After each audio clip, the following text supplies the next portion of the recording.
숨막히는 공포의 순간. 1944년 4월 11일 화요일. 키티님, 머리가 아파서 솔직히 말해 무엇부터 써야 좋을지 모르겠습니다. 금요일에는 모두가 모노폴리를 하고 놀았습니다. 토요일에도 했습니다.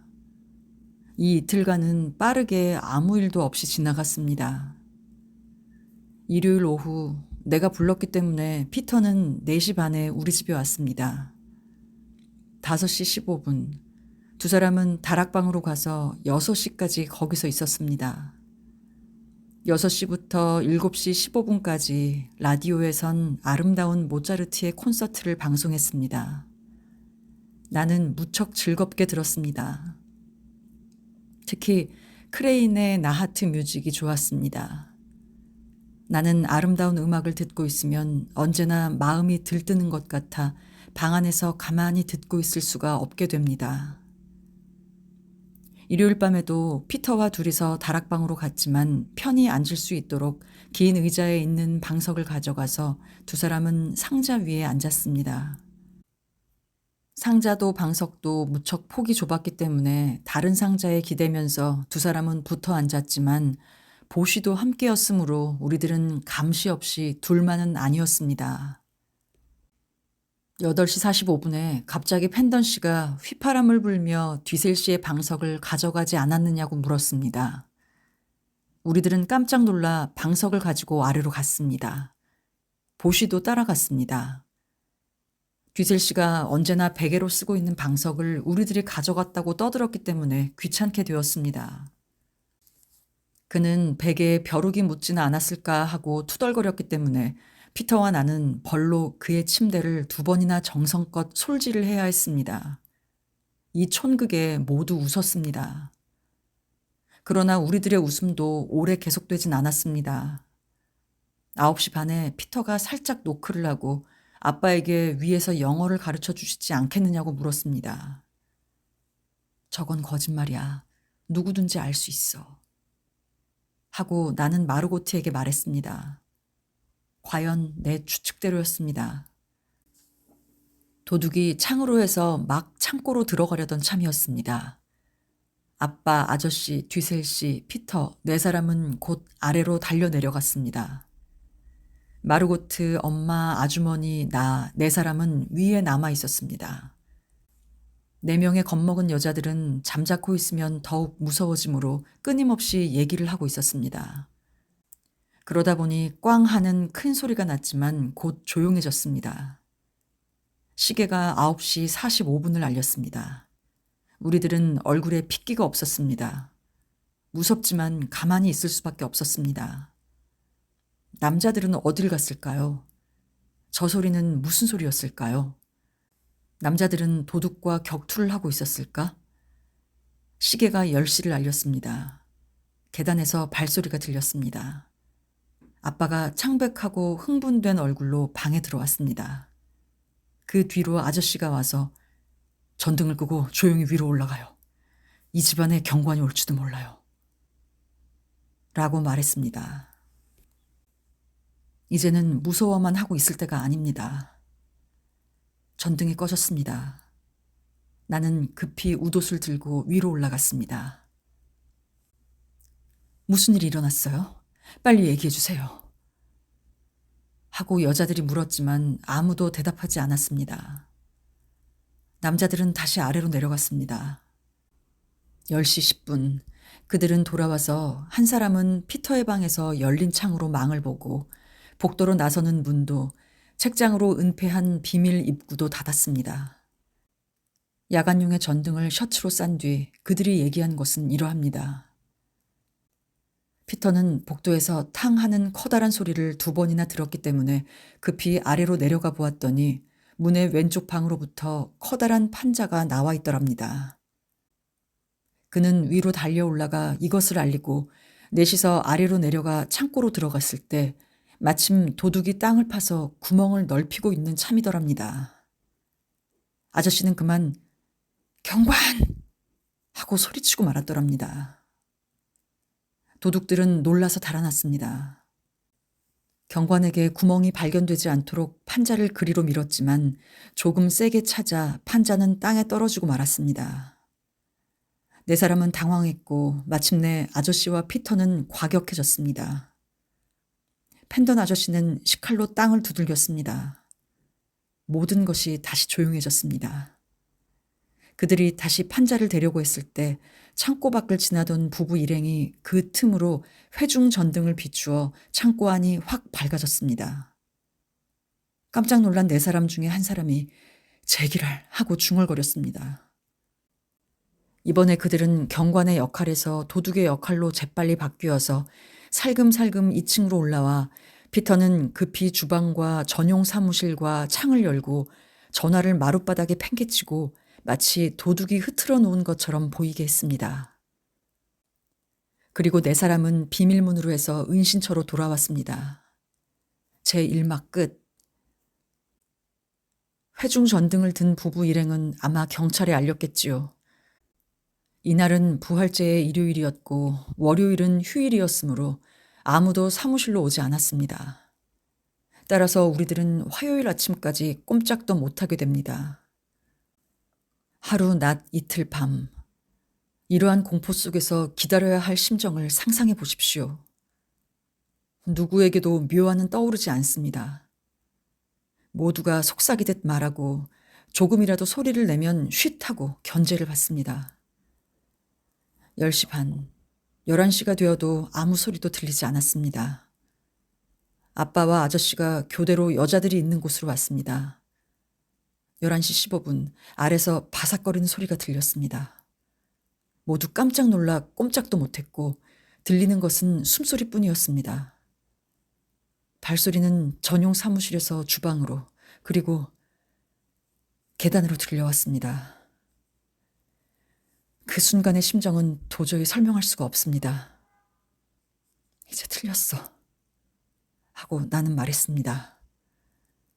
나는 모두가 게슈타포에게 끌려가는 광경을 상상했습니다. 2번 문을 덜컹거리는 소리가 났지만 발소리는 멀어져 갔습니다. 우리들은 그것으로 우선 살았습니다. 하지만 몸의 떨림이 8명에게 차례로 전달되는 느낌이었습니다. 나는 누군가의 이빨이 딱딱 마주치는 소리를 들었습니다. 아무도 입을 열지 않았습니다. 그 뒤 소리는 나지 않았지만 비밀문 앞에 복도에 전등이 하나 켜져 있었습니다. 비밀문이기 때문일까요? 경관이 끄는 것을 잊었을까요? 누가 그것을 끌어 다시 올까요? 집 안에는 이제 아무도 없지만 밖에서 누군가 지키고 있을지도 모릅니다.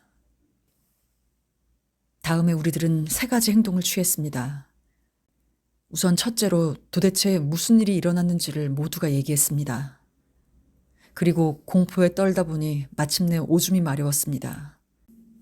양동이는 다락방에 놓아두었으므로 변기로 쓸 수 있는 것은 피터의 양철 휴지통입니다. 아저씨가 먼저 소변을 보았습니다. 다음에 아빠, 엄마는 부끄러워서 싫다고 했습니다. 아빠는 휴지통을 방에 들여놓고 거기서 마르고트와 나와 아주머니는 끝내고 마지막으로 엄마는 겨우 그것을 이용할 결심이 섰습니다. 모두가 휴지를 필요로 했는데 다행히도 나는 호주머니에 조금 갖고 있었습니다. 임시 변기는 지독한 냄새를 풍겼습니다. 모든 행동은 속삭임 속에서 진행되었습니다. 모두가 피로해졌습니다. 시간은 12시였습니다. 바닥에 누워 자자고 누가 말했습니다. 마르고트와 나는 베개와 담요 한 장씩을 받았습니다. 마르고트는 옷장 앞에 눕고 나는 테이블 다리 사이에 누웠습니다. 바닥에 누우니 악취는 그리 심하지 않았습니다. 아주머니는 변기 안에 방부제를 뿌리고 그 위에 걸레를 씌웠습니다. 잡담, 속삭임, 공포, 악취, 그리고 끊임없이 누군가 변기를 사용하고 있었습니다. 잠들려고 해도 좀처럼 잠이 오지 않았습니다. 그러나 나는 2시 반경에는 무척 피곤해져서 3시 반까지 세상 모르고 잤습니다. 나는 아주머니가 내 발에 머리를 얹었기 때문에 눈을 떴습니다. 아이, 추워. 뭔가 입을 것을 줘요. 라고 말했더니 무언가 던져주었습니다. 무엇을 던져주었는지 묻지 말아주십시오. 울의 니커 바지와 검은 점퍼와 검은 스커트와 흰 양말과 구멍이 뚫린 스포츠용의 긴 양말입니다. 그리고 아주머니는 의자에 앉고 아저씨가 내 발 위에 머리를 얹고 잤지만 나는 생각에 잠긴 채 내내 떨고 있었기 때문에 아저씨는 잠들지 못했겠지요. 나는 경관이 돌아왔을 경우에 마음의 준비를 하고 있었습니다. 그때는 숨어 산다는 것을 정직하게 말해야겠지요. 경관이 좋은 네덜란드 사람이라면 우리들은 무사할지도 모릅니다. 만일 HSB의 물이라면 매수하지 않으면 안 됩니다. 그때는 라디오를 부숴버려요. 하고 아주머니가 말하자, 그래, 난로에 태워버려요. 하고 아저씨가 대답했습니다. 우리들이 발칵될 바에는 라디오 따위를 없애도 그만 아닌가. 안내 일기장도 발각될걸. 하고 말하자 아주머니는 그땐 태워버려요. 하고 말했습니다. 이런 말을 들었을 때와 경찰이 문을 덜컹거렸을 때가 가장 두려운 순간이었습니다. 일기장은 안 돼요. 일기장을 태운다면 난 죽어요. 하고 나는 마음속으로 소리쳤습니다. 그러나 다행히도 아빠는 아주머니의 말에 대답하지 않았습니다. 그날 밤의 대화를 전부 기억하고 있지만 그걸 여기서 되풀이해봤자 의미가 없습니다. 이제 꽤 많이 썼습니다. 나는 겁에 질려있는 아주머니를 위로해 주었습니다. 두 사람은 도망가는 얘기, 게슈타포에게 신문 받는 얘기, 용기를 내지 않으면 안 되는 것 등에 대해 얘기했습니다. 아주머니, 나는 군대 같은 태도를 취하지 않으면 안 돼요. 만일 기어코 일이 글러진다면 영국으로부터의 대네덜란드 방송 때 말하듯이 여왕님과 국가를 위해 자유와 진실과 정의를 위해 죽어요. 오직 한 가지 곤란한 것은 다른 사람에게까지 폐를 끼치는 것입니다. 하고 나는 말했습니다. 1시간 후 아저씨와 아주머니는 다시 자리를 바꾸고 아빠가 내 곁에 앉았습니다. 남자들은 끊임없이 담배를 태우고 가끔 한숨 소리가 들리고 누군가 변기로 소변을 보러 가고 이것이 하룻밤 내내 되풀이되었습니다. 4시, 5시가 지나고 이윽고 5시 반이 되었을 때 나는 피터와 그의 방 창가에 나란히 앉아 말없이 귀를 기울이고 있었습니다. 두 사람은 딱 붙어 앉아 있었기 때문에 서로의 떨림을 느낄 수가 있었습니다. 두 사람은 어쩌다 두세 마디씩 말하고 가만히 귀를 기울였습니다. 옆방에서는 차광막을 벗기고 있었습니다. 어른들은 7시에 코프아이스 씨에게 전화를 걸어 누군가를 보내도록 할 셈이었습니다. 그들은 전화로 코프아이스 씨에게 할 말을 전부 적었습니다. 문을 지키거나 혹은 창고에 있는 경관이 전화 소리를 들을지도 모른다는 위험이 다소 있었지만 경관이 돌아올 위험 쪽이 더 컸던 것입니다. 코프아이스 씨에게 알릴 요점을 들어보면 이렇습니다. 도둑이 들어와서 경관이 집안을 수색하고 비밀 입구까지 왔었으나 그 이상은 접근하지 않았다. 도둑은 당황해서 창고의 문을 부수고 도주했다. 정면 입구에는 빗장이 걸려 있었다. 크라이렐 씨는 돌아갈 때 옆문으로 나간 것이 틀림없다. 전용 사무실의 검은 케이스에 넣어둔 타이프라이터와 계산기는 무사했다. 행크에게 알려서 엘리로부터 열쇠를 받아 고양이에게 먹이를 주는 척하고 사무실을 둘러보게 했으면 좋겠다. 모든 것이 계획대로 되었습니다. 코프아이스 씨에게 전화를 걸고 3층에 두었던 타이프라이터는 케이스에 넣었습니다. 그리고는 모두 테이블 주위에 앉아 행크 또는 경관이 오기를 기다렸습니다. 피터는 잠이 들었고 아저씨와 나는 바닥에 누워 있었습니다. 그러자 아래에서 요란한 발자국 소리가 났습니다. 저것은 행크다. 나는 조용히 일어섰습니다. 아니, 경관이다. 하고 누군가 말했습니다. 누군가 문을 노크하고 휘파람을 부는 사람이 있었습니다. 아주머니는 새파랗게 질려서 의자에 푹 주저앉고 말았습니다. 만일 이 긴장이 1분간만 계속되면 기절해버릴 것임에 틀림없습니다. 휘파람을 부는 것은 미프였습니다. 미프와 행크가 들어왔을 때 우리들의 방은 그림을 그린 듯이 난잡했습니다. 사진을 찍을 만한 가치가 있는 것은 테이블 뿐입니다.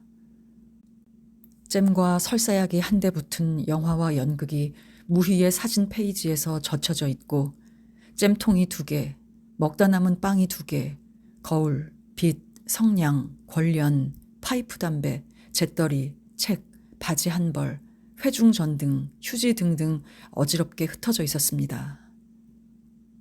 행크와 미프를 환성과 눈물로 맞게 된 것은 말할 것도 없습니다. 행크는 문 구멍을 판자로 때우고 나서 곧 경관에게 도둑이 든 것을 알리러 갔습니다. 우리들은 집안을 정리할 시간이 30분쯤 있었습니다. 나는 30분 동안이나 이런 변화가 일어난 것을 본 적이 없었습니다. 나와 마르고트는 침대에 깔 포대기를 아래로 갖고 가서 화장실에서 세수를 하고 이를 닦고 머리를 고쳤습니다. 그리고 방을 조금 정리한 뒤 위로 올라갔습니다. 테이블은 이미 깨끗이 되어 있었기 때문에 두 사람은 커피와 차를 만들고 우유를 데워 점심을 준비했습니다. 아빠와 피터는 변기를 비우고 더운 물과 방부제로 닦았습니다. 11시에 그때는 이미 돌아와 있었던 행크도 모두 테이블에 앉았습니다. 모든 것은 다시 평화로운 기분 좋은 상태로 돌아가기 시작했습니다. 행크의 얘기를 빌면 이러합니다.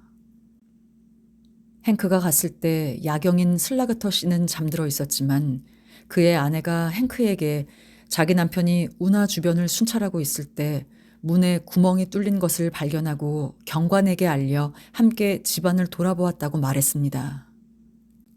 슬라그터 씨는 화요일에 와서 크라이렐 씨를 만나고 좀 더 자세한 얘기를 하게 되어 있습니다. 경찰에서는 아직 이번 사건을 모르지만 경관은 수첩에 기입했고 화요일에 다시 올 겁니다.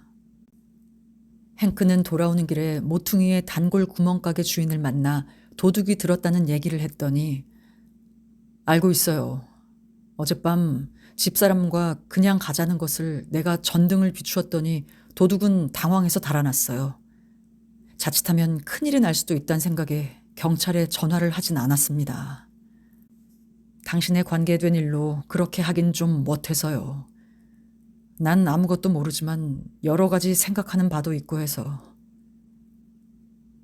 하고 침착한 태도로 말하더랍니다. 행크는 그에게 감사하다는 인사를 하고 헤어졌습니다. 이 구멍가게 주인은 점심시간에 언제나 감자를 가져오므로 우리들이 여기 있다는 것을 눈치채고 있음에 틀림없습니다. 참으로 좋은 사람이란 생각이 듭니다. 행크가 돌아간 것은 1시인데 식사의 뒷설거지도 끝나 있었습니다. 우리들은 모두 낮잠을 자기 위해 각자의 방으로 돌아갔습니다. 내가 2시 45분에 눈을 떴을 때 듀셀 씨의 모습은 보이지 않았습니다. 졸음이 오는 눈을 비비면서 욕실로 갔다가 거기서 생각지도 않게 우연히도 피터를 만났습니다. 우리 두 사람은 아래에서 만나기로 약속을 했습니다. 나는 옷을 다시 챙겨 입고 아래로 내려갔습니다. 너는 다시 다락방으로 갈 생각이니? 하고 물었습니다. 나는 말없이 고개를 끄덕이고 베개를 가지고 그와 다락방으로 갔습니다. 멋진 날씨였습니다. 곧 공습경보가 울렸지만 그대로 있었습니다. 두 사람은 서로 어깨를 감싸 안고 4시에 마르고트가 차 준비가 되었다고 데리러 오기까지 별로 말도 없이 가만히 있었습니다. 우리들은 빵을 먹고 레몬수를 마시고 농담도 주고받았습니다. 다시 농담을 주고받게끔 된 것입니다. 그 밖에는 모든 것이 예전과 같았습니다. 저녁 때 우리들은 가장 용감했던 피터에게 찬사를 보냈습니다. 우리들은 그날 밤처럼 위험을 겪은 적이 없습니다. 하느님이 우리를 보호해 주신 겁니다. 생각해 보세요.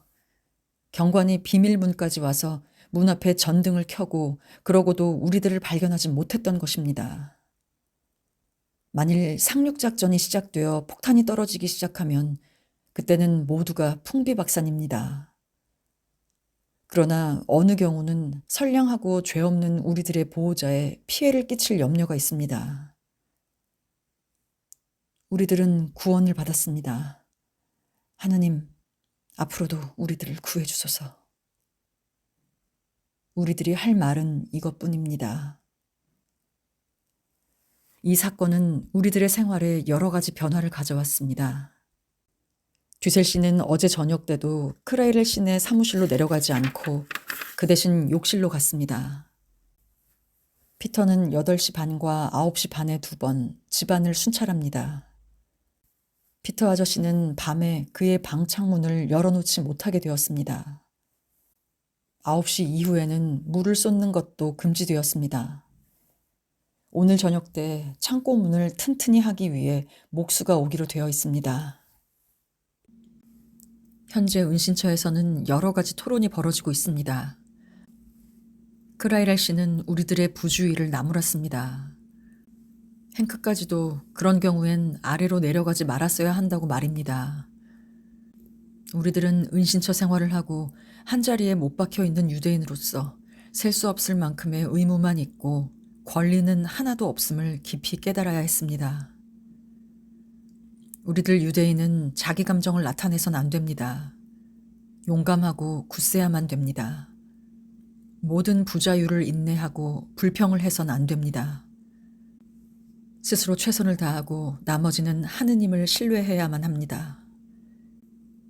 이 무서운 전쟁이 언젠간 끝나겠지요.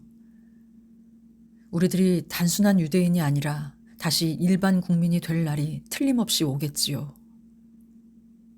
누가 이러한 고통을 우리에게 주었을까요? 누가 우리들 유대인을 다른 사람들과 구별했을까요? 누가 오늘날까지 우리들을 이렇게 고통 속에 방치해 두었을까요? 우리들을 지금과 같은 상황으로 밀어넣은 것도 하나님이고 우리들을 다시 구원해 주시는 것도 하나님이겠지요. 우리들이 이 고난을 극복하고 전쟁이 끝났을 때 다시 유대인이 살아남아 있다면 그때야말로 유대인은 세상의 본보기로 칭찬받겠지요. 세계의 사람들이 우리들의 종교에서 좋은 점을 배우게 되지 않을 것이라고 누가 단언할 수 있습니까? 그것 때문에, 단순히 그것 때문에 우리들은 현재 괴로워하지 않으면 안 됩니다. 우리들은 일반 네덜란드인으로도 영국인으로도 또 어떤 나라의 대표자로도 결코 되지 못합니다. 우리들은 항상 유대인이겠지요. 그러나 우리들도 그것을 바라고 있습니다. 용기를 가지세요.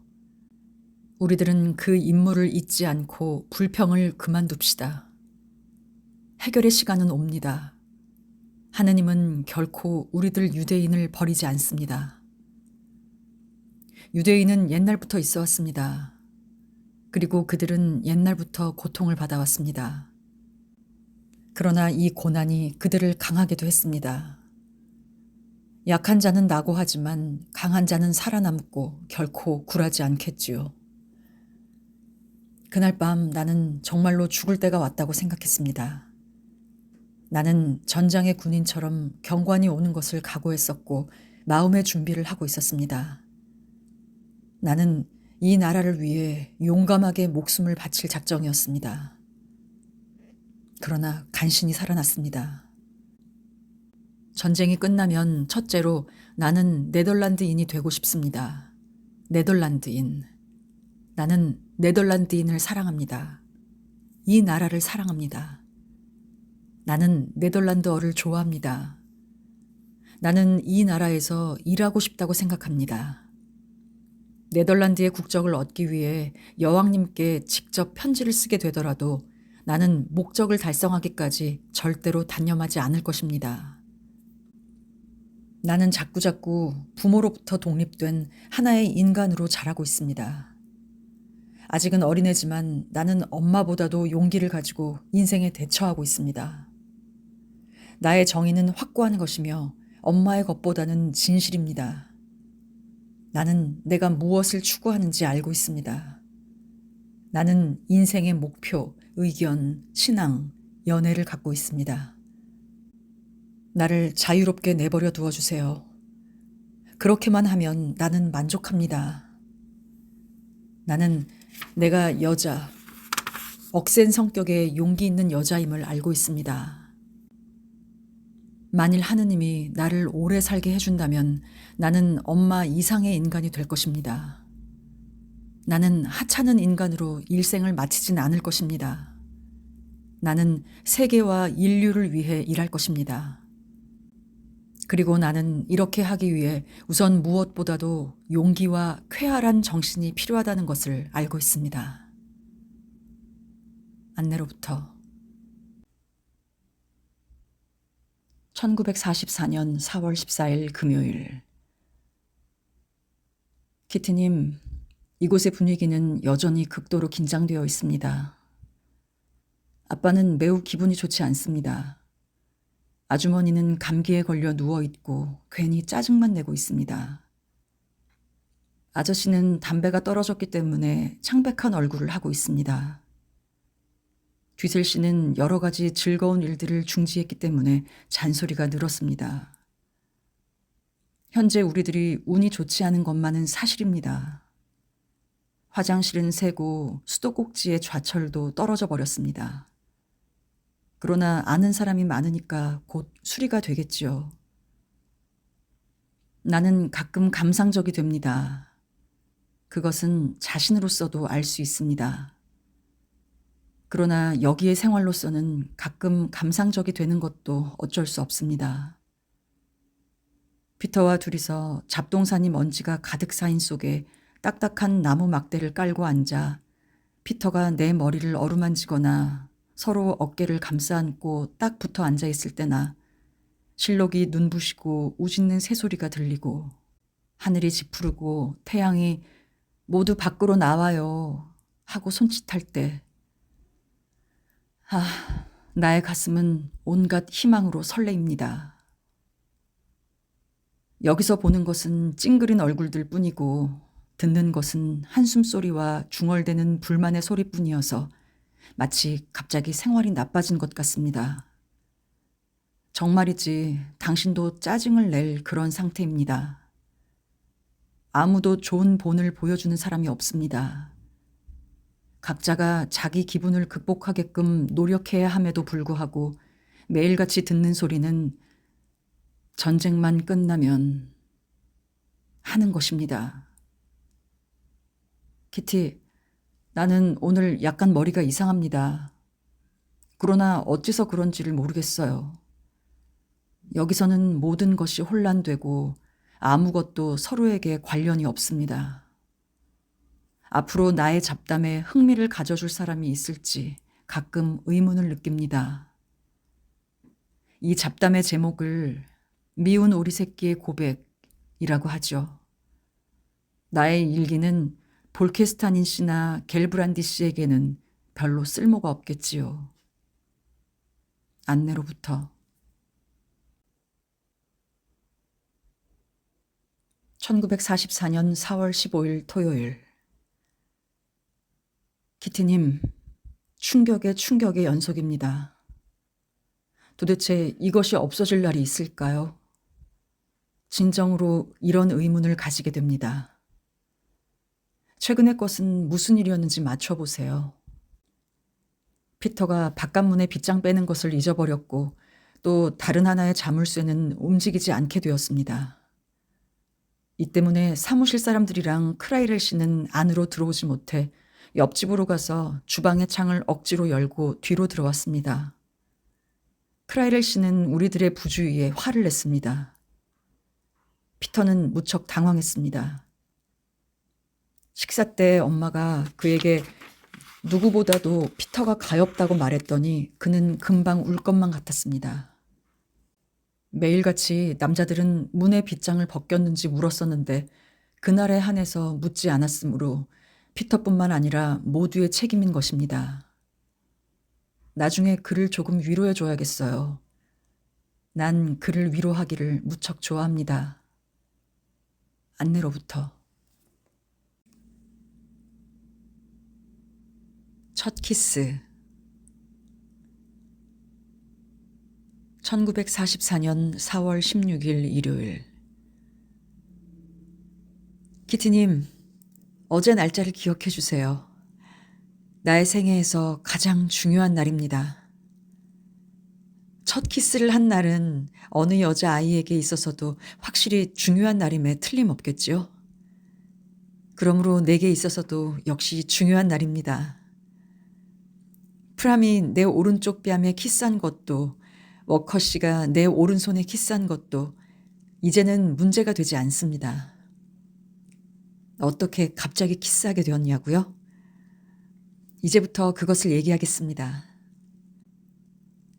어젯밤 8시, 피터는 그의 긴 의자에 앉자 곧 팔을 내 어깨에 감았습니다.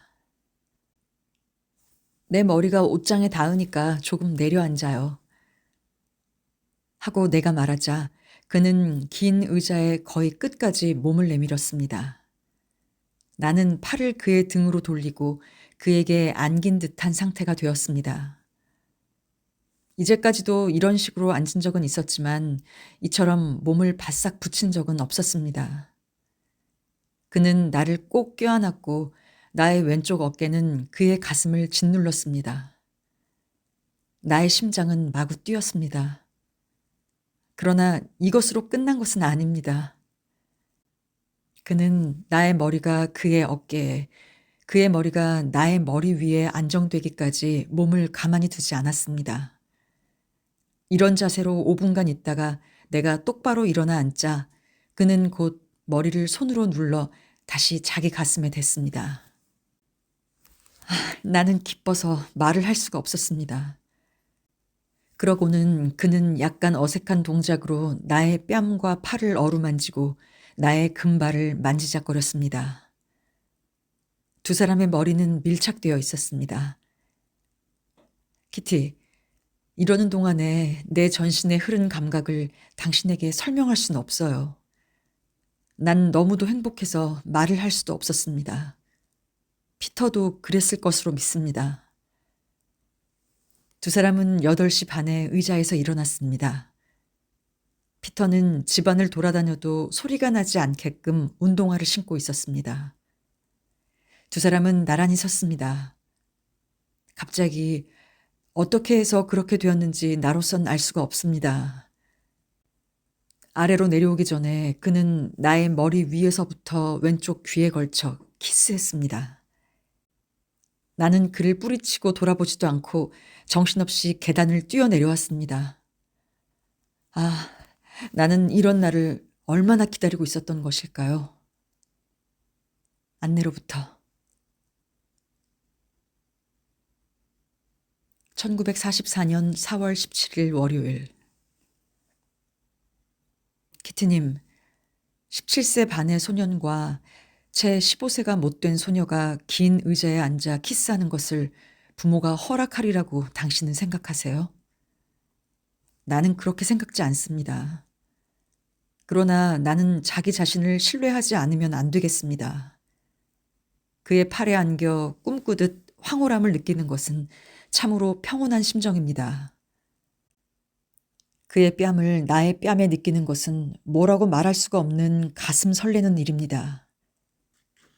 나를 기다리는 사람이 있음을 의식하는 것은 무척 기쁜 일입니다. 그러나 여기에 커다란 그러나가 있습니다. 그는 지금의 정도로서 만족하고 있는 것일까요? 나는 그의 약속을 잊지 않고 있습니다. 그러나 그는 아직 소년입니다. 나는 자신이 조숙하다는 것을 알고 있습니다. 아직 만 15세도 되지 않았는데 독립된 하나의 인간입니다. 다른 사람들은 이해하기 어렵겠지요. 마르고트는 약혼이나 결혼 얘기가 나오기 전에는 절대로 남자아이와 키스하지 않을 것이 대체적으로 확실합니다. 그러나 피터도 나도 결혼 같은 건 생각지 않고 있습니다. 엄마는 아빠와 결혼하기 전에 남자를 몰랐을 것이라고 나는 확신합니다. 나의 여자친구들이 내가 피터의 팔에 안겨 가슴을 맞대고 머리를 그의 어깨에 얹은 것을 안다면 뭐라고 말할까요? 안내, 너무했다! 고 말할 것임에 틀림없습니다. 그러나 솔직히 말해서 나는 그렇게 생각지 않습니다. 우리들은 여기에 밀폐되어 공포와 불안 속에서 세상과는 차단된 생활을 하고 있습니다. 특히 최근은 그렇습니다. 그렇다면 사랑하는 사람끼리 어째서 떨어져 있어야만 될까요?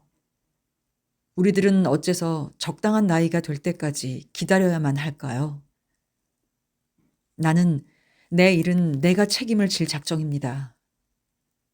그는 나에게 슬픔이나 고통을 줄 일은 절대로 바라지 않겠지요. 두 사람을 행복하게 하는 이상 나는 어째서 자신의 마음을 인도할 길을 선택해선 안 되는 것일까요? 하지만 내가 난처한 입장에 있음을 당신은 알 거라 믿습니다. 몰래 숨어서 하는 일에 반항하는 것은 내가 정직하기 때문이라고 생각합니다. 나의 행동을 아빠에게 알리는 것은 나의 의무라고 당신은 생각지 않으세요? 우리들은 두 사람만의 비밀을 제3자에게 알려야 한다고 당신은 생각하세요. 그렇게 하면 우리들의 아름다운 로맨스는 아마 잃고 말겠지요. 하지만 잠자코 있으면 나의 양심이 만족할까요? 그와 상의하겠습니다. 그렇습니다. 그에게 얘기할 것이 참 많습니다. 포옹만으로 뭐가 될까요? 서로에 대한 신뢰를 보이는 의견 교환에 의해 두 사람은 틀림없이 개발될 것입니다. 안내로부터 1944년 4월 18일 화요일. 키트님, 이곳의 생활은 만사가 잘 진행되고 있습니다. 아빠는 5월 20일 이전에 소련과 이탈리아와 서유럽에서 동시에 반드시 대규모 작전이 있을 것이라고 말했습니다. 하지만 우리들이 여기서 해방되는 것을 상상하기란 자꾸만 더 어려워져 가고 있습니다. 어제 나와 피터는 이래저래 열흘이나 연기했던 얘기를 차분히 나누었습니다. 나는 그에게 여자아이에 대해 전부 설명해 주고 보다 비밀스런 얘기까지 주저없이 했습니다. 두 사람은 서로의 입가에 키스하고 헤어졌습니다. 말로는 표현하기 어려운 느낌이었습니다.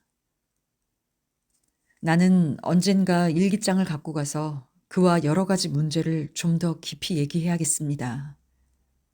매일 포옹만으로는 만족할 수가 없습니다. 그도 같은 심정이면 좋겠다고 생각합니다. 긴 겨울이 지나고 따뜻한 봄이 돌아왔습니다. 4월은 덥지도 춥지도 않고 가끔 가랑비가 내리고 참으로 멋집니다. 뜰의 밤나무는 벌써 짙은 초록잎이 덮이고 여기저기에 조그만 꽃들이 보입니다. 토요일에 엘리는 수선화 3다발과 쪽빛 히아신스 1다발을 갖고 왔습니다. 히아신스는 4개 갖고 온 것입니다. 이제부터 수학을 조금 공부해야겠습니다. 그럼 안녕. 안내로부터 1944년 4월 25일 화요일. 키트님, 뒤셀 씨는 한 열흘 가까이 펜던 아저씨와 말을 하지 않습니다. 그 이유는 도둑 사건 이후로 뒤셀 씨의 마음에 들지 않는 새로운 안전 조치가 결정되었기 때문입니다. 그는 펜던 아저씨가 언제나 그를 호통만 치고 있다고 말합니다. 모든 것이 엉망이야. 나는 니네 아버지에게 이야기하겠어. 하고 그는 내게 말했습니다. 그는 일요일은 물론 토요일 오후에는 2층 사무실에 가서는 안 되는데도 역시 전과 마찬가지로 갑니다. 아저씨가 대단히 분개하고 있기 때문에 아빠는 아래로 가서 뒤셀 씨와 얘기를 했습니다. 그는 물론 이러니 저러니 하고 구실을 내세웠습니다. 그러나 그걸로 아빠를 이길 순 없습니다. 그때 그는 아빠를 모욕했기 때문에 지금은 아빠도 되도록 그와 말을 하지 않으려 하고 있습니다. 그가 무슨 말을 해서 아빠를 모욕했는지 아무도 모르지만 대단히 좋지 않은 것임에 틀림없습니다. 나는 탐험가 부루우루란 귀여운 소설을 썼습니다. 우리 가족 3사람에게 읽어주었더니 모두 무척 재미있어 했습니다. 안내로부터 1944년 4월 27일 목요일. 키티님, 오늘 아침 펜던 아주머니는 대단히 기분이 나빴는지 불평만 늘어놓고 있습니다. 첫째로 그녀는 감기에 걸렸는데 약을 살 수가 없고 콧물이 흘러 견딜 재간이 없는 것입니다. 다음에는 해가 나지 않고 상륙작전이 시작되지 않고 창밖을 내다볼 수 없는 일들입니다. 우리들은 아주머니가 너무도 불평만 늘어놓기 때문에 그만 웃어버렸더니 그녀도 따라서 웃고 말았습니다. 나는 지금 게팅겐 대학의 교수가 쓴 황제 찰스 5세를 읽고 있습니다. 교수는 이 책을 쓰는데 40년이 걸렸다고 합니다. 나는 5일간에 50페이지를 읽었지만 그 이상은 불가능합니다. 전부에서 598페이지이므로 내가 이것을 다 읽자면 며칠이 걸릴지 계산해 보세요. 그 다음엔 또 제2권이 있습니다. 그러나 무척 재미있는 책입니다. 여학생이 하루에 어느 만큼 공부해야만 하는지 나를 예로 들어보세요. 우선 넬슨의 최후 전쟁을 쓴 짧은 네덜란드어 문장을 영어로 번역하고 그리고 피터 데제의 노르웨이 침략, 스웨덴의 찰스 12세, 폴란드의 아우구스투스 2세 등의 역사를 읽습니다. 그것이 끝나면 이번에는 브라질의 지리입니다. 바이어 담배에 관한 것, 커피가 많이 생산되는 것, 리우데자네이루, 페르만부코, 상파울루의 인구가 각기 150만 명이 있다는 것, 흑인, 백인, 혼혈아에 관한 것, 인구의 50%가 문명인인 것, 마라미아 등등에 대해 공부합니다. 물론 아마존 강을 잊지 않습니다. 그러고도 시간이 조금 남아 있으므로 어느 계보에 관해 조사했습니다. 12시, 다락방으로 가서 교회의 역사를 읽었습니다. 아니, 벌써 1시입니다. 2시 지나 가엾은 안내는 또 공부를 합니다. 이번에는 생물로 넓은 코 원숭이와 좁은 코 원숭이의 연구입니다. 아, 키티, 하마는 발가락이 몇 개인지 빨리 가르쳐줘요. 다음은 성서입니다. 노아의 방주, 셀, 햄, 자페트, 그 다음은 피터와 찰스 5세를 읽고 그것이 끝나면 다크레이의 대령입니다. 물론 영어입니다. 그 다음에 프랑스어의 동사를 공부하고 미시시피 강과 마조리 강의 크기를 비교합니다. 대강 추려서 이 정도입니다. 나는 아직 감기가 낫지 않고 우리 가족 3사람에게 옮기고 말았습니다. 피터에게 옮기지 말았으면. 그는 나를 보물산이라고 말하면서 키스하려고 했습니다. 물론 키스는 허락치 않습니다. 감기를 옮기면 큰일이니까. 하지만 역시 그는 귀여운 사람입니다. 오늘은 여기까지만. 안녕. 안내로부터 1944년 4월 28일 금요일. 키트님, 나는 피터 베셀의 꿈을 결코 잊을 수가 없습니다. 그걸 생각하면 그의 뺨을 내 뺨에 느끼는 것만 같습니다. 가끔 여기에 피터에 대해서도 같은 느낌이 들었지만 피터 베셀만큼은 아니었습니다. 그러나 어제 여느 때처럼 둘이서 어깨를 껴안고 긴 의자에 앉아 있을 때 갑자기 평소의 안내는 사라지고 제2의 안내가 나타났습니다. 제2의 안내는 태연하고 소탈하진 않고 애정이 많으며 자상하고 온순한 안내입니다. 나는 그에게 찰싹 붙어 있는 동안에 슬픔이 치솟고 눈물이 넘쳐 왼쪽 눈의 눈물은 그의 바지에 떨어지고 오른쪽의 눈의 눈물은 코를 타고 내려 이것도 그의 바지에 떨어졌습니다. 그는 눈치를 챘을까요? 그는 꼼짝도 않고 눈치챈 듯한 태도를 보이지 않았습니다. 그도 나와 같은 심정이었을까요? 그는 자기 앞에 두 사람의 안내가 있음을 알았을까요? 8시 반에 일어나 언제나처럼 안녕을 하고 창가로 갔습니다. 난 아직도 떨고 있었습니다. 나는 아직도 제2의 안내였던 것입니다. 그는 내게로 왔습니다. 나는 그의 목을 감고 그의 왼쪽 뺨에 키스하고 다음에 오른쪽 뺨에 키스하려고 했을 때 두 사람의 입술은 부딪고 두 사람은 힘껏 입술을 밀어붙였습니다. 그리고 두 사람은 정신없이 이제는 절대로 떨어지지 않겠다는 듯이 몇 번이고 힘차게 포옹했습니다. 피터는 대단히 애정을 필요로 하고 있습니다. 피터는 난생 처음 여자아이를 알았습니다. 그는 가장 짜증스런 소녀도 다른 일면을 갖고 있다는 것, 또 애정을 갖고 있고 둘만일 때는 딴 사람처럼 된다는 것을 비로소 알았습니다. 그는 태어나서 처음으로 자신을 내동댕이 쳤습니다. 그리고 이제까지 남자친구도 여자친구도 없었던 그는 진정한 자기를 보여주었습니다.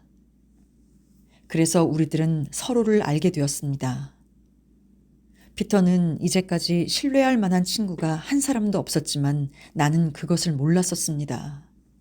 그랬는데 이렇게 된 것입니다. 그러나 다시금 내게 불안을 주는 하나의 의문이 있습니다. 이것으로 좋은가? 난 이렇게도 빨리 감정에 굴하고 피터와 마찬가지로 그처럼 열중해도 좋을까? 여자인 내가 그 정도까지 가도 좋을까요? 이에 대해서는 오직 한 가지 답밖에 없습니다. 난 그것을 그토록 오랜 시간 동안 기다려왔습니다. 나는 쓸쓸합니다. 그리고 나는 비로소 위안을 발견했습니다. 우리들은 오전에는 여느 때와 마찬가지로 행동합니다. 오후에도 어쩌다가 예외를 제외하고는 대개 마찬가지입니다. 그러나 저녁 때가 되면 하루 종일 억제했던 행복된 추억이 되살아나서 자기 일밖에 생각질 않게 됩니다. 매일 밤 나는 작별 키스를 하고는 그의 눈을 보지 않고 혼자 어둠 속으로 달아납니다. 계단 아래까지 왔을 때 나를 기다리는 것은 무엇일까요? 밝은 전등과 질문 공세와 홍소입니다. 나는 꾹 참고 자신의 감정을 나타내지 않습니다. 나의 심장은 아직도 너무 민감하게 고동치고 있습니다. 나는 어젯밤 받은 충격에서 쉽게 회복되진 않습니다. 온순한 쪽의 안내는 좀처럼 얼굴을 내밀지 않으므로 갑자기 들어가지도 않습니다. 피터는 꿈은 별도로 하고 이제까지 그 누가 접촉한 것보다도 더 깊이 나의 감정에 접촉했습니다. 그는 나를 잡고 완전히 뒤집어 놓았습니다. 누구든지 이와 같은 변화에서 정신을 차리자면 휴식과 약간의 시간을 필요로 하겠지요. 아, 피터. 너는 내게 무엇을 어떻게 했지? 너는 내게서 무엇을 바라고 있지? 이제야 비로소 엘리의 심정을 알겠습니다. 나는 지금 몸소 그것을 체험하고 있습니다. 나는 간신히 엘리에 대한 의문이 사라졌습니다. 만일 내가 좀 더 나이를 먹었고 그가 결혼을 신청한다면 나는 뭐라고 대답할까요? 안내, 솔직히 말해요. 너는 그와 결혼할 수 없지? 그렇다고 해서 그와 헤어지는 것도 괴롭지. 피터는 아직 완전한 인간이 아닙니다. 그는 정신적으로는 아직 어린아이입니다. 나보다 어른은 아닙니다. 그는 마음의 평화와 행복을 추구하고 있을 뿐입니다. 나는 14살의 아이에 불과할까요? 나는 정말로 아직은 바보 같은 여학생에 불과할까요? 난 전반적으로 경험이 부족할까요? 나는 같은 나이 또래의 어떤 아이보다도 여러 가지 고생을 경험해 왔습니다. 나는 다른 많은 사람들보다 경험이 많습니다. 그러나 나 자신을 두려워하고 있습니다. 나는 동경한 나머지 자신을 너무 일찍 죽어 있음을 두려워합니다. 나중에 다른 남자 아이들과 어떻게 원만히 사귀어 나갈 수 있을까요? 자신의 애정과 이상을 상대로 항상 싸운다는 것은 괴로운 일입니다. 애정도 이성도 이것을 나타낼 때가 있습니다. 나는 정당한 시기를 선택했다는 확신이 있을까요? 안내로부터. 전쟁의 죄는 누구에게? 1944년 5월 2일 화요일. 키티님, 토요일 저녁 때 피터에게 우리들의 관계를 우리 아빠에게 말하는 것이 좋을지 어떨지를 물어보았습니다. 둘이서 조금 얘기한 결과 피터는 그렇게 해야 한다는 결론을 얻었습니다. 나는 기뻐했습니다. 그것은 피터가 정직한 소년이라는 증거이기 때문입니다. 나는 아래로 가자 곧 아빠와 함께 물을 가지러 갔습니다. 계단 위에 왔을 때 나는 아빠에게 아빠, 내가 피터와 함께 있을 때 떨어져서 앉아있지 않는다는 것은 대강 짐작하실 거예요. 아빠는 그게 잘못이라고 생각하세요? 하고 물었습니다. 아빠는 당장 대답하지 않았지만 이윽고 이렇게 말했습니다. 아니, 난 잘못이라고는 생각지 않아. 그러나 주의하지 않으면 안 돼요. 안내. 여기는 좁은 곳이니까. 위로 올라갔을 때도 아빠는 뭔가 비슷한 말을 했습니다. 그리고 일요일 아침에 아빠는 나를 불러서 말했습니다. 안내야, 난 내가 한 말을 다시 잘 생각해 보았다. 이 말을 듣고 나는 찔끔했습니다. 그건 별로 좋지 않아. 이 집에선 나는 너희들이 단순한 친구라고 생각하고 있었는데 피터는 너를 사랑하고 있니? 아니요, 그렇진 않아요. 하고 난 대답했습니다. 너도 알겠지만 나는 너희들 둘을 이해하고 있어. 그러나 내 쪽에서 자제하지 않으면 안 돼, 안내. 너가 자주 위로 가선 안 돼. 그리고 되도록 피터를 자극하지 않도록 해. 이런 일에선 적극적으로 되는 것은 언제든지 남자지만 여자는 남자를 억제할 수가 있어. 자유롭게 다른 남녀 친구들도 만날 수 있고 때로는 외출도 하고 게임도 하고 여러 가지를 할 수 있는 보통 환경이라면 모르지만 여기서는 언제나 함께 있는 생활이야. 그러니까 조심해, 안내. 그런 일을 너무 진지하게 생각지 않는 것이 좋아. 네, 그러겠어요. 하지만 피터는 무척 진실한 소년이에요.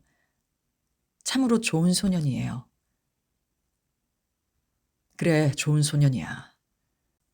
그러나 피터는 성격이 약하므로 좋은 방향으로든 나쁜 방향으로든 영향을 받기가 쉬워. 본성은 착하니까 그러한 좋은 면이 언제까지나 남아있기를 나는 그를 위해 바라고 있어. 둘은 좀 더 얘기를 나누었는데 아빠는 피터에게도 얘기할 것을 승낙했습니다. 일요일 다락방에서 그는 나에게 안내, 너희 아버지한테 얘기했니? 하고 물었습니다. 얘기했어. 하고 나는 대답했습니다. 그 얘기를 했어. 아빠는 나쁘다고 생각지 않지만 항상 모두가 같이 근무하는 여기의 생활로는 충돌이 쉽게 일어난다는 거야. 그러나 우리들은 절대로 싸우지 않기로 했잖아. 나는 반드시 약속을 지킬 작정이야. 나도 그래, 피터.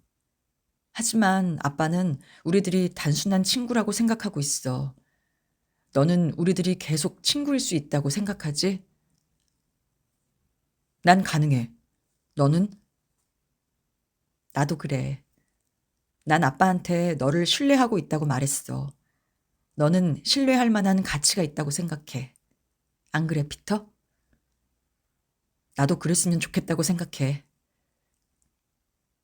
피터는 수줍음에 얼굴이 빨개졌습니다. 난 너를 믿어, 피터. 너는 좋은 소질을 갖고 있으니까 틀림없이 출세할 거야. 그리고 둘은 다른 얘기를 했는데 내가 우리들이 여기서 나가면 너는 나를 모른 채 하겠지? 라고 말했더니 피터는 흥분하여 그럴 리가 있니, 안내? 절대로 그렇지 않아. 날 그런 식으로 생각지 말아줘.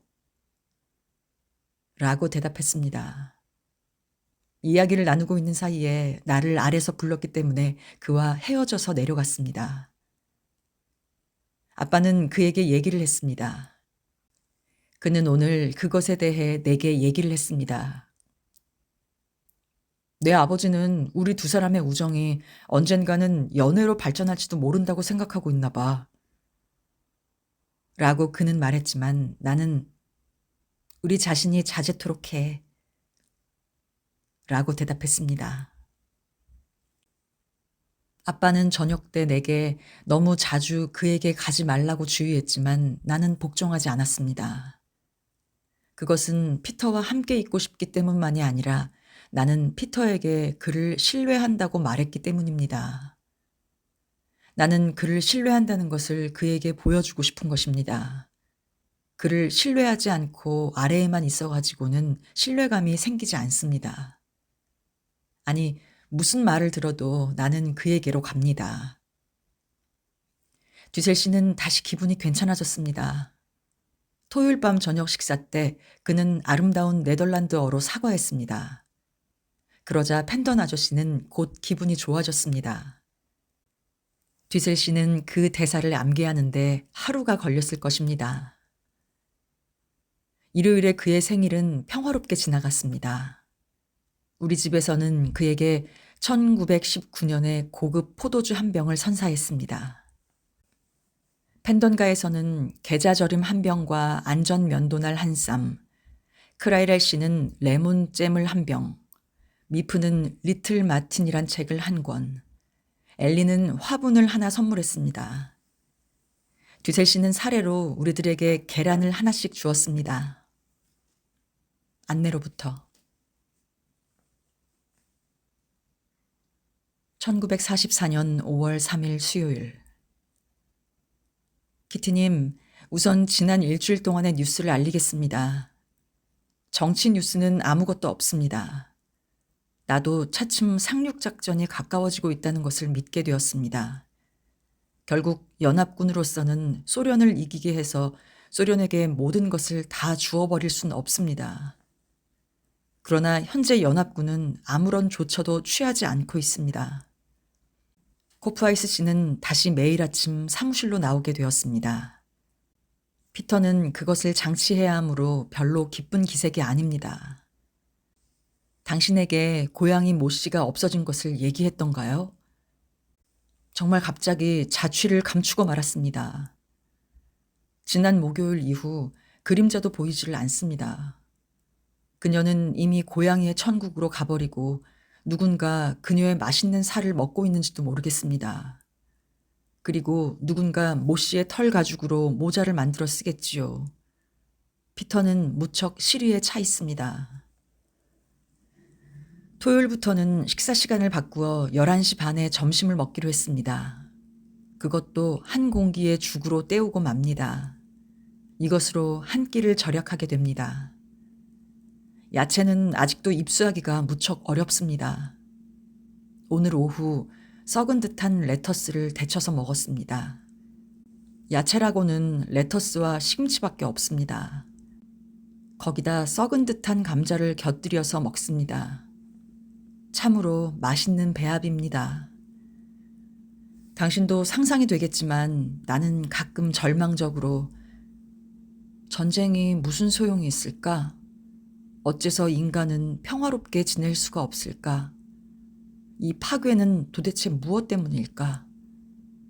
하는 의문을 가집니다. 이 의문은 잘 압니다.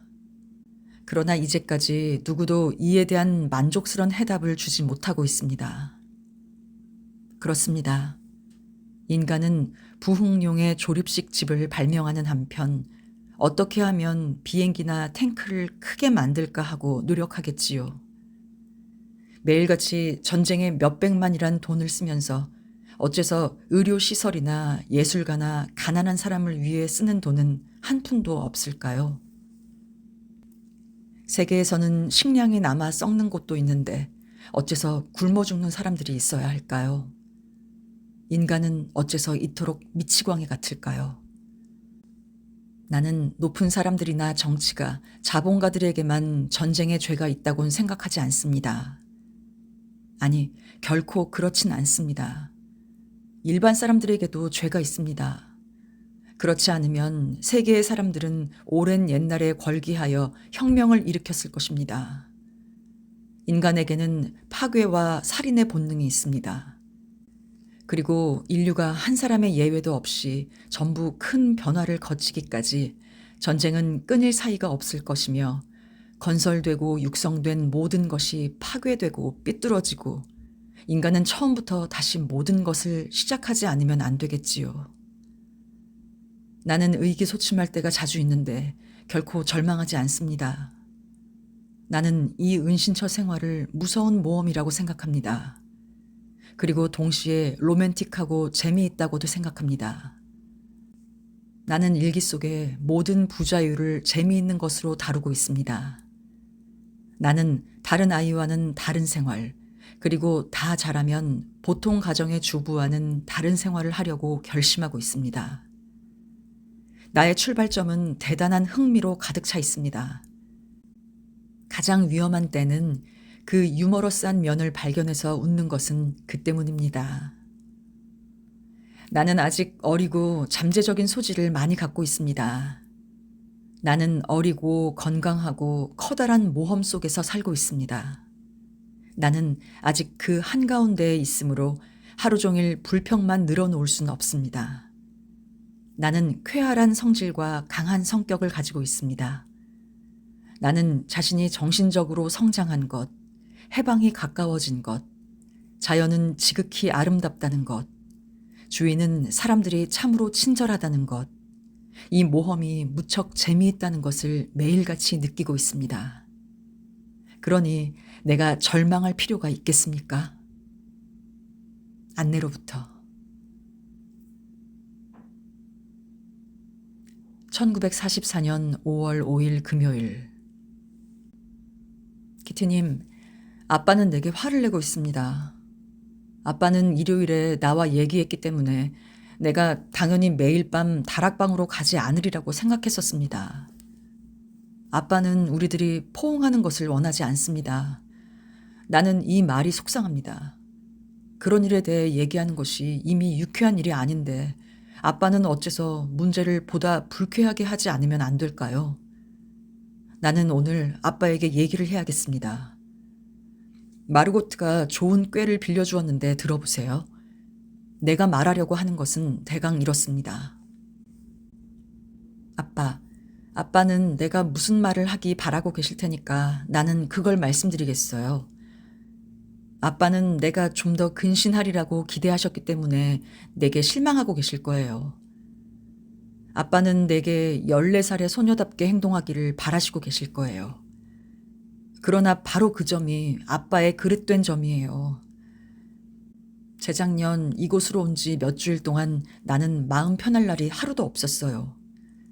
아빠는 내가 밤에 얼마나 울었는지, 얼마나 슬퍼했는지, 얼마나 쓸쓸했는지를 아신다면 내가 다락방에 가는 심정도 이해하실 거예요.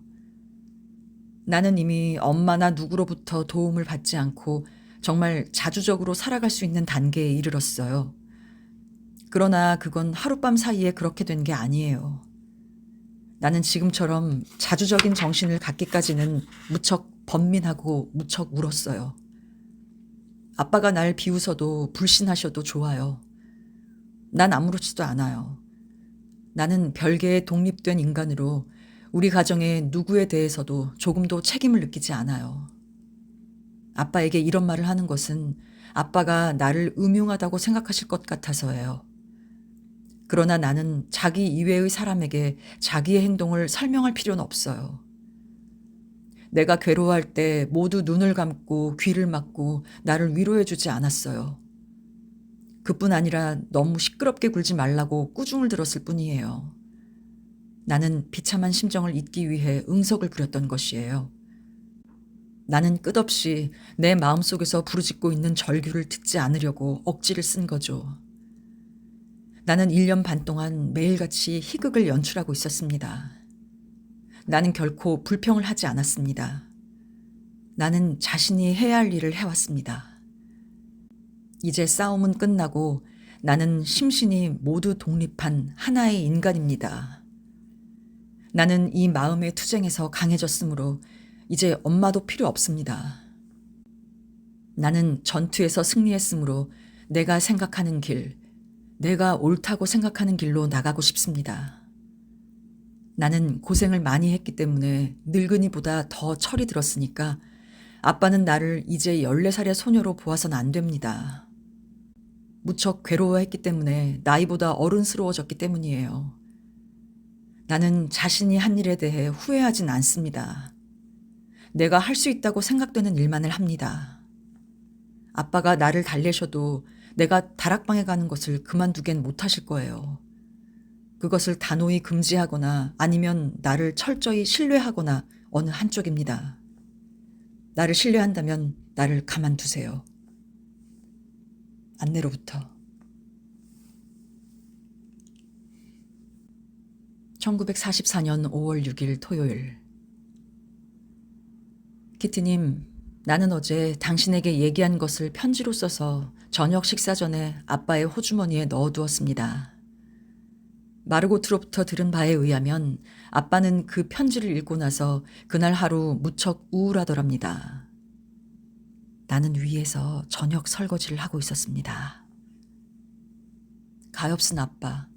그런 편지를 읽으면 아빠가 얼마나 걱정할 것인지 난 알고 있어요. 아빠는 무척 걱정을 잘하는 성격이니까요. 나는 곧 피터에게 이제 아무것도 말하지 말고 아무것도 묻지 말아달라고 부탁했습니다. 아빠는 그 일에 대해선 아무 말도 하지 않았습니다. 또 뭔가 말을 할까요? 이곳의 생활은 다시 어느 정도 평상적으로 회복이 되었습니다. 물가 얘기나 바깥 사람들의 얘기는 거의 믿어지지 않을 정도입니다.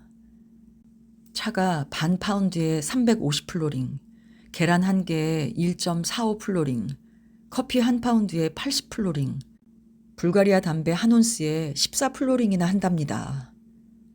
모두가 암거래고 사환 아이들까지도 뭔가를 갖고 다니면서 팔고 있습니다. 우리들의 빵집 사환은 재봉틀용의 작은 비단실 꾸러미를 0.9플로링에 입수하고 우유점은 암거래의 배급 통장을, 장의사는 치즈를 팔고 있습니다. 강도, 살인, 내다이바는 일상적인 일입니다. 경관도, 야경꾼도 도둑의 일당입니다.